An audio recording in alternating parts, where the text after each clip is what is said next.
الجيش صار هو الدولة، يعني يتكلم في الاقتصاد، يتكلم في الدبلوماسية، يتكلم في السياسة الخارجية، يتكلم في الشأن الاجتماعي الداخلي، يتكلم على الأمن. السؤال اللي يطرح نفسه، طب وين هي الدولة الجزائرية؟ بعبارة شعبية، اللي يحوس علينا يلقانا، سلوي كي نوشاش نتروف. يعني المفترض في الجيش هو يكون مؤسسة من المؤسسات الشرعية اللي تقوم عليها الدولة. أين الشعب؟ أين الأحزاب؟ أين القانون؟ إلى متى سيبقى هذا السؤال مطروح؟ يعني الجيش هو يعني من داخل الثكنة هو يدير البلاد 45 مليون. أين حكماؤها؟ أين قياداتها السياسية؟ أين قياداتها المثقفة؟ أين رجال الإعلام فيها؟ أين رجال القانون؟ أين المؤثرون في المجتمع؟ كان هم يقولون ما يقولون. الشعب الجزائري يعرف ميزان القوة على الأرض، ويعرف شكون اللي افرض تبون، وشكون اللي فرض العهدة الأولى، وشكون اللي فرض العهدة الثانية، وشكون اللي فرغ الحراك المبارك من محتواه.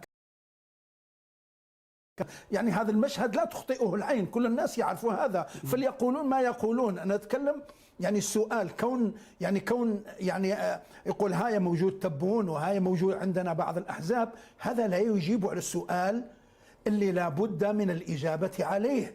أين الدولة؟ أين المجتمع؟ أين الشعب؟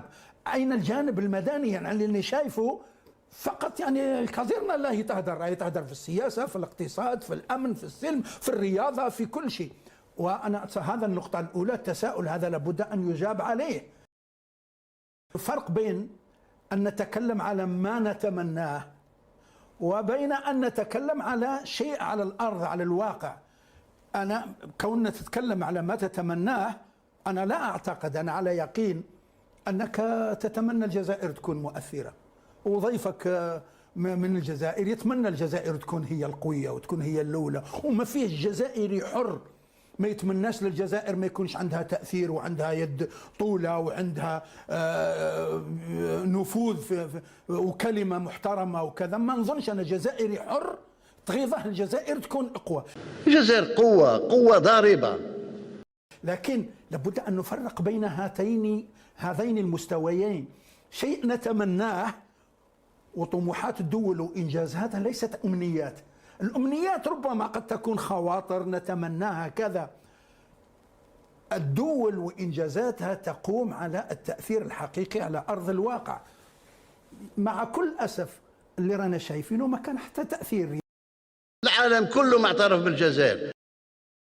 يعني إذا نكذبوا على بعضنا ونسكتوا على بعضنا، كما تعلم الرائد لا يكذب أهله. أصبح اقتصاد الجزائر هو الاقتصاد الثالث في العالم. يعني كونك تقول والله وبالله وتالله إني أنا على حق، هذا لا يعني أنك على حق. بس تثبت أنت على حق لازم تجيب الأدلة تحطها على الطاولة. ألا يكفي أنا القوة الضاربة، أنا اللي ما كانش حاجة تتحرك في المنطقة بدون إذني وبدون إجازتي. قول ما شئت، أنا الاقتصاد الثالث في العالم يا سيدي، قول ما شئت. أنا الخدمات الصحية الأولى في حتى أحسن من أوروبا. حتى واحد ما راح حاكم لك فمك يا سيدي، قول وحطها في الشروق وحطها في النهار. حتى واحد ما راح حاكمك، حتى واحد ما راح مبلع لك فمك. قول ما شئت، قول يا سيدي انا اقوى من امريكا وانا اقوى من الصين، هو الهدره باطل. قول على شيء. بلاد انطلقت ببرنامج تحلية مياه البحر، وسنصل مع نهاية سنة 2024 إلى إنتاج 1,300,000,000 متر مكعب يوميا. لكن ما تقدرش انت تبلع عيون الناس على الواقع اللي راه معاش. انا اللي راني شايف انت راك متخبط حتى على مستوى الملفات المفروض فيها انها عمق لك، مثل مالي، مثل النيجر. يعني انت تخبطت نتاعك على المستوى الاقليمي، على المستوى الدولي. يعني ما فطنتش من الازمه مع مالي والنيجر، مع المغرب، حتى لقيت روحك في ازمه اخرى مع اسبانيا ما فطنتش منها، وما لسه ما نضجتش منها، وقفت على رجليك، لقيت روحك في مصيبه اخرى في ازمه اخرى مع فرنسا. وحتى شفنا كلنا لاحظنا الاخي جمال ولعلك تلاحظ يعني ما حدث في سوريا. هذا امر يعني مثل ما يقال تورنينج بوينت في تاريخ المنطقه، يعني بعد 53 سنه. تاثيرك بان اخي الكريم. تأثيرنا بان. أنت لما توفر عناصر القوة، الأوراق القوية، البالانس أوف باور، لما تحبها على الطاولة، والله أخي جمال ما تحتاج لا تحلف لا في أوروبا ولا في أمريكا. طيب خلينا نسمع. والله راني قوي، ما تحتاج، لأنه أنت الأرقام والإنجازات على الأرض هي اللي تهدرني.